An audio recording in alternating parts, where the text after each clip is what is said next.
Hello, everybody. Welcome to Mining Now. We are here at CIM 2024 in Vancouver, and we have a repeat guest. We have Frank Bolduc-Teasdale.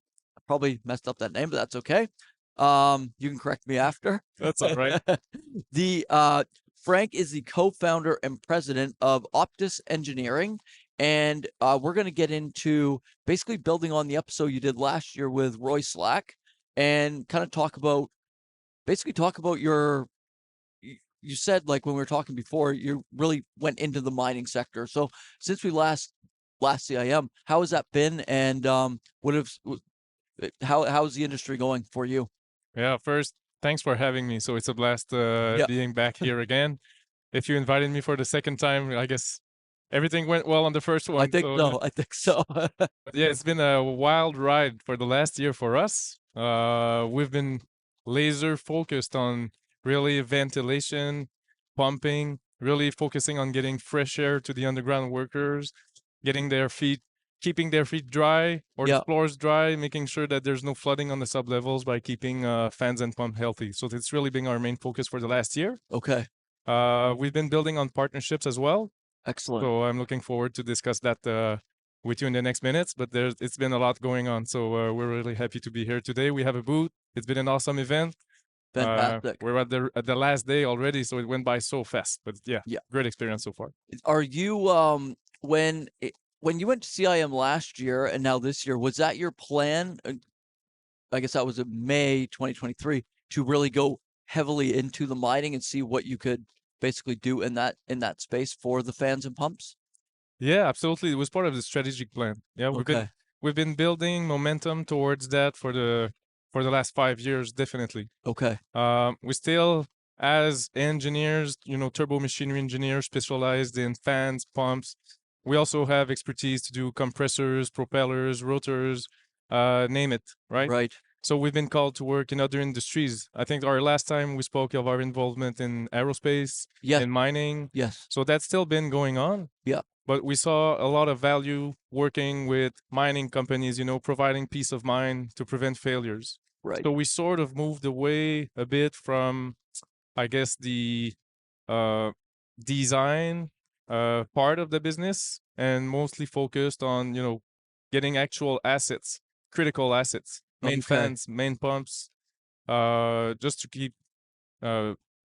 reliable, safe, efficient operation. And actually, just to touch on that too, just for people that may have not watched the first one, there will be a lot of new people watching this time. What is it all that you're monitoring in, like, the fans? Start with the fans too, like the ventilation fans. What is Optis monitoring in those systems? Sure. So we're trying to have a bigger picture of the equipment health. Okay. But not only on the health, but also on its performance, efficiency. And basically what we want to provide in terms of value is to have a bigger, wider picture of the health of the machine, but also on the performance of your system, right? Right. So to do that, we sort of distinguish ourselves in the current offer that we have. We sort of move away from just looking at vibration. So it's a good question you ask. We do look at vibration sensors on the bearings, on the motors, on the fan. That's for sure. Temperature as well, definitely, right? But what we bring in addition to this is the performance part of it. Okay. So flow, pressure, efficiency on the fan. Yeah. We can monitor noise. So with noise monitoring, you can do a bunch of interesting stuff as well. You can tie it down to performance, anomaly detection, and the likes. Last time we spoke, we were mostly focused on the main fans. Yes. Right? Yes. So it was sort of the big guys, the 5,000 horsepower, 3,000 horsepower type of fans. But what we're doing right now is going into the smaller fans. Oh, okay. Yeah. Okay. So we sort of scaled up the solution to make it applicable to other systems.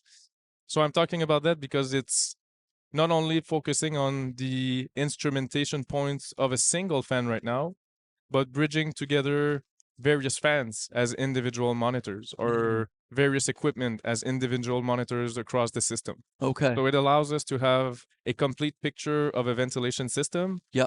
Investigate about performance, what could be the source problems, of failures, of inefficiencies across the ventilation system, Yes. but also bring this angle of compliance and performance across the drift, for example. Do you have enough air? Is Right. there a leakage here? Is there a fault? So yeah, I guess bringing that solution ties it up to like a holistic view of what's happening in the mine in terms of ventilation. Let's talk about our Heavy Industry World Tour brought to you by Savona Equipment, supplying mining equipment worldwide, and Corporate Traveler Canada, helping companies travel the globe simpler, faster, easier. We are heading to events across North America and Australia and filming episodes on location. Email us at info@crownsman.com to be part of Crownsman's Heavy Industry World Tour. Make the most of your broadband network by adding mission critical voice with Tasta's PTT. Trust Tasta Americas for flexible solutions that fit your needs and integrate seamlessly with data networks and devices. Take advantage of your existing broadband network such as LTE, 5G, and or Wi-Fi to provide secure, reliable voice communications with their on-premise solution. Tasta Americas, your communication and safety partner. Visit tastaamericas.com or follow them on LinkedIn to learn more. Capital Limited are a leading global mining services provider with expertise across the entire mining value chain. Their end-to-end services include exploration and production drilling, in-surface and underground operations, load and haul, as well as assay laboratories. For 20 years, they have delivered best-in-class safety performance, professionalism, and reliability to customers worldwide. Capital have recently expanded into the Americas, where they continue to deliver the highest standards of excellence in mining services. Learn more at capdrill.com. Okay, excellent. So basically you've added on those smaller fans now, you're bringing them all into that whole system now. That's the plan, yeah. So Yeah. when I was talking about what's going on in the last year, we've been building partnerships and collaborations with fan manufacturers. So we do Okay. have a partnerships coming up right now with Hyperflow, which is Okay. a local Excellent. manufacturer in Quebec. Yeah. So right now we're developing a solution customized for this type of equipment. So the smaller fan, the auxiliaries as we call them. Right. So So basically when you partner with a company like that, when you manufacture, will they then have that basically will their clients have the option to install Optis into each of the fans? that's the plan. Yeah. Okay, excellent. One of the big pains we saw in the industry is that there's so many nuts and bolts to this whole IoT thing, right? Yeah. It's complicated to implement. Yes. It's complicated to adopt. So one of the things we've done, and we can talk more about that, is how we streamline the deployment process of these monitoring systems. But when we partner up with a manufacturer, it's Yeah. like of built into it. So basically, the intent is that they deliver a fully instrumented fan, Okay. ready to install.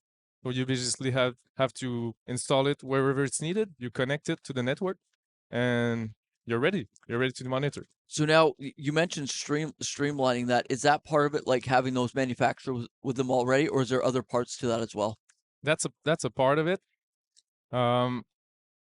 Basically, step by step. What happens if you want to deploy a monitoring solution on site, right? Yeah.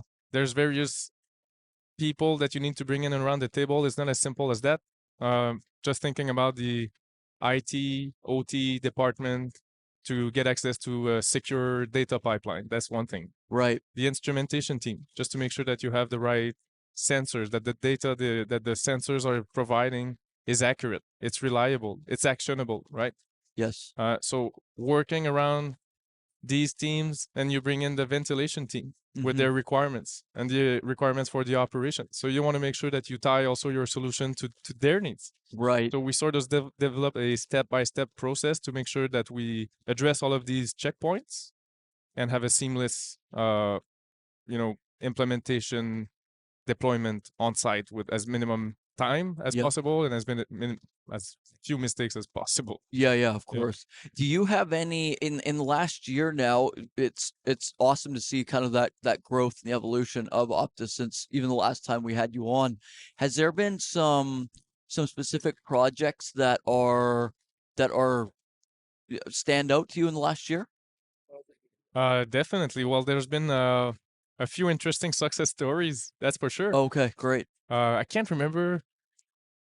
I don't think we've talked about this last time. I think when we first have that first talk, we discussed about how our intent was to prevent failures on those big fans because we lived it firsthand, right? This Yes. is what started the business at some point. It's like Yep. we were called to work on a fan that would fail. And the idea with our software, with LiveFlow, was to prevent these failures. But it's really hard to actually prove that it works, right? If you don't have any failures, Yeah. it's all good. So did you really prevent something? Is it because Right. nothing happened? Is it because of your software? Right. But there's been a very nice example at one of the mines that we work with. So it's with Aninco Eagle, Oh, yeah. and there was a problem with the with a fan vibration, and we were able to point out the nature of the vibration and figure out with the maintenance team over there Okay. what may have been the cause of that vibration. That project came out to be outlined as the success of the month for Okay. the underground maintenance team. Okay. So that was a Amazing. great win. Attention builders, we've got everything you need to know about the grit and grind of the construction world in one show. The Construction Show is where you can share your expert techniques and strategies to help keep the crew strong and construction sites secure.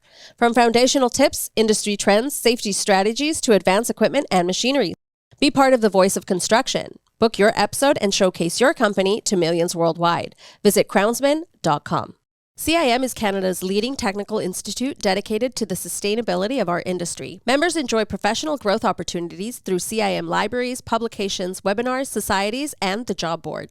Experience the CIM community firsthand at the Conference of Metallurgists, August 19th to 22nd, ICARD, September 16th to 20th, and the CIM Health and Safety Conference, October 6th to 8th.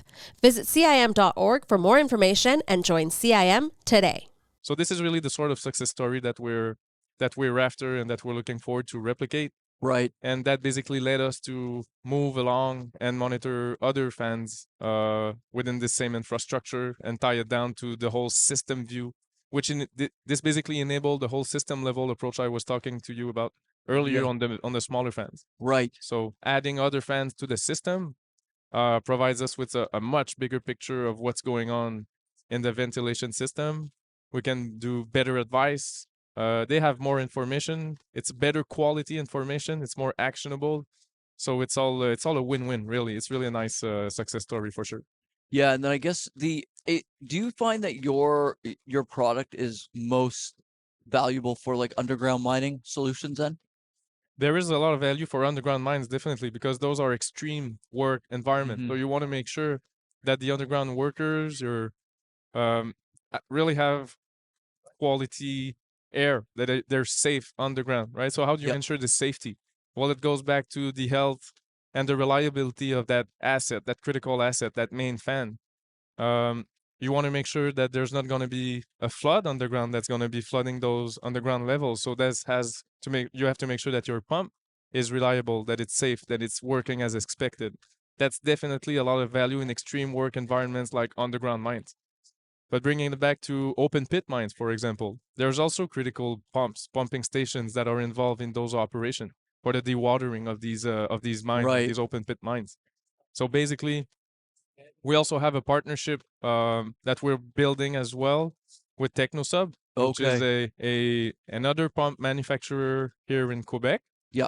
And we've basically deployed the LiveFlow system on a main pumping station. Okay. Right, and this has also been a great collaboration. So really neat team, great guys, great collaboration, a lot of willingness to make their system better and innovate. Yeah. And we've basically instrumented the pump for a few months just as a demonstration, as a technological innovation window to see, what could we do? Would it be worth it in an open pit environment? Right. What can we bring in terms of value? Actually, that's a good point. So when you have, it sounds like you can bring in and basically test on, so like if it's a fan pumps down the road, but you can actually bring in that software so they can see it in action. Yeah, that's it. Okay. And really, what we figured out through this project is actually there's a lot of value for the equipment manufacturer. That's for sure. Okay. Right, in preventing failures on their pumps. Yeah, definitely. But also knowing how their pump operate. Is there any improvement that we can suggest in terms of the design or the engineering of the equipment? That's for sure. But also working with the water management guys on site. Yeah. And what kind of information can we bring to them? Because we got the flow, we got the pressure, so we got the resistance of their system. So if there's any variation, something that comes up and the system changes, these guys wants to know, Yeah, right? Otherwise, definitely. they don't really know unless something comes up, right? And someone tells them. But with the monitoring system, you just have the flag, you have the alert, you can take action on it. You actually mentioned, I think you touched on about the IoT sensors and that as well. Are those improving as well, or are they kind of standardized now? They're not standardized. No. No, definitely not. IoT sensors specifically, there's a lot of new players in the market. I know maybe you saw it in the last couple of days. So technology is becoming, innovation is through the roof in the Yeah. mining sector. So there's a lot of new players coming in Yeah. that don't necessarily know how harsh the mining environment can be, right? Right. So when you get into these various solutions, it's really hard, really tricky to make sure that you have a high quality sensor that provides first the right data, but it's gonna last. Mm-hmm. It's gonna survive this mining environment, and it's gonna have a sufficient battery life. It has a battery. Really, can you rely on these new IoT sensors? This is a big thing. This is a big question, and right now it's sort of it blurs out, or there's a lot of noise in the IoT ecosystem for that. Okay. So our approach for now has been to work with off-the-shelf sensors if available, and we're also developing an IoT solution, but it's based on reliable sensors that we have experience with in the underground mining sector, in corrosive, extreme environment. So basically, since these sensors feed our data pipeline Yeah. and our advice, we want to make sure that this is the highest quality data possible. So you can alter that, right? You can take a risk with that. Excellent. Yeah, I mean, in talking to you, I can see why I mean, in a sense, most miners, they want that data. So on the partnership angle of it, same with the pumps, that's if it's already ready to be used, that, like you're saying, is going to be a great in for sure. in for Optis. Yeah, for sure. But also you're talking about sharing data here, which is Yes. it's a good point, right? Because we're seeing a new trend in the mining industry, but it's not really a new trend. It's been around for a while. But you got all of this data being generated, Mm-hmm. and you got very smart people coming around the table, and they say, "Well, we got this data. We wanna get some value out of it." Yeah. Right. And as a couple of years ago, it was just maybe consultants or external companies looking into it. Yeah. More and more, it's initiatives within companies. That they have this special team within the mining companies, within the mining business, that they want to extract value out of this data. So now it's becoming much more about partnerships and collaborating with their teams and saying, all right, you guys are the expert, you're the operator, you know your data. Yeah. You control your sensor, your instrumentation, you control the cybersecurity, the data pipeline. It's your thing. All right, it's your data. But how can we bring value as fan experts or pump experts, or by collaborating with the manufacturer and make a win-win situation where we can bring some knowledge about the maintenance of the equipment, about the typical failures of that equipment, or from the performance standpoint, bringing some values into the energy efficiency of your machine. So you're still going to be in control of your data point, but we're going to work together to make sure that your operation runs best. Right. Yep. Yeah, those are, I mean, although when it comes down to it, if they can lower that cost of absolutely that's going to be ideal. Is there any areas that maybe we haven't covered that you want to basically let the audience know about, like kind of what's going on with Optis, what you foresee maybe in like this coming year? It sounds like you've got another big opportunity for growth coming into 2025. I'm really looking into these partnerships panning out, because we've got a lot riding on this technology. I think it's really our main focus right now. Yeah. So the monitoring system definitely has made its proof over the last year, right? So it's not like we pulled this out of the shelf and it's a new thing that we haven't tested, right? So it's been proven, it's reliable, it's running right now on main fans, on main pumps. But the next thing is really to scale it, right? And apply it to several fans in real mining environment.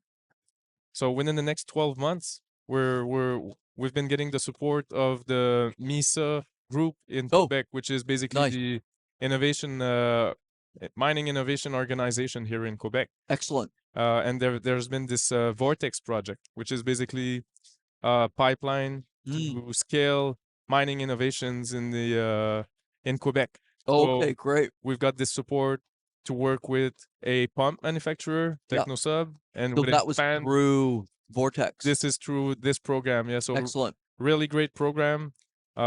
Really puts like the idea behind the program is really to bring Quebec or technology innovation in the mining sector. Yeah. In Canada, worldwide, right? And Quebec is renowned. Quebec and Ontario are renowned for like Absolutely. outstanding mining practices. Absolutely. So we got this partnership on the pumping side, Yeah. on the fan business, and we're really looking forward to deployment, right? So Yeah. underground fans being monitored, underground pumps. Yeah. And this is really where we're gonna be able to see the full impact of what we can do. So I'm looking forward to it. Fantastic. Well, I think like down the road when the pumps get going, obviously we'll have to get into that as well because there's going to be probably a lot to learn. I feel like in pumps, is there more variables that can happen with pumps and flow compared to ventilation, or is it completely different? It's a different world. Yeah. Yeah. It's a different world. And even in the pumps, you have like a pumping station, which are surface pumps, Right. and you got submersible pumps. Right. And those are basically two different worlds, Yeah. two different solutions. Basically, just in terms of solutions that you're gonna select, one operates underwater in Right. extreme environment, maybe even slurry pumps. Yeah. The other one is a pumping station that basically pumps clear water most of the time. So the type of technology that is used to monitor these two diverse systems is very different needs. Right. Very different price points as well in terms of. It's a bit similar in when we're talking about that. It ties down to back to the business case, right? Okay. So when we talk about main fans that we discussed last time, it's just like a main fan. Right. It costs so much. Yeah. And it's so critical. You can't afford that main fan to shut down. So it makes sense to monitor it. It makes sense absolutely. to buy high quality sensor or a health monitoring solution. Yeah, that would be the main pumping station would be that equivalent. For example. And when you go to the smaller pumps, the submersible pumps, then you get into the operations more and more. You're closer to the face, you're closer to the whatever you need to extract water from around the workers, right? So you're really in it. You're underground. And it's the same with auxiliary fans. You're in the drift where the workers operate. There's a machine that can basically hit the fan and it's gonna change performance. You're gonna have a leakage. So you can't buy a very expensive solution for that. It has to be cost effective, reliable, easy to deploy. You don't want any as few interactions possible to connect that equipment. You just want to be plug and play. So it's a sort of a different implementation of the solution. And again, it ties back to where's the equipment used? Is it critical? How much do you want to invest to protect it? So everything has to make sense, right? In terms of in the mining or the manufacturer's point of view. Yeah, exactly. So that's excellent. I mean, it's always great to have a follow up when there's, especially on a company you started 2015, right? Yeah, that's so same as us. So it's always cool seeing that trajectory. And thank you everybody for watching this episode with well, it's actually François, Bolduc. Frank, please. Frank. All right. So where's the best place to reach you on? You on like LinkedIn and all that? LinkedIn, please, is the best way to go. Okay. And otherwise I'll share my email. Fantastic. You can show it on screen. And we'll also link to Optis Engineering's website. We'll links to your personal LinkedIn page, company LinkedIn page as well. Thank you everybody for watching Mining Now here at CIM 2024 in Vancouver. It has been a fantastic show, and we look forward to seeing you next on Mining Now.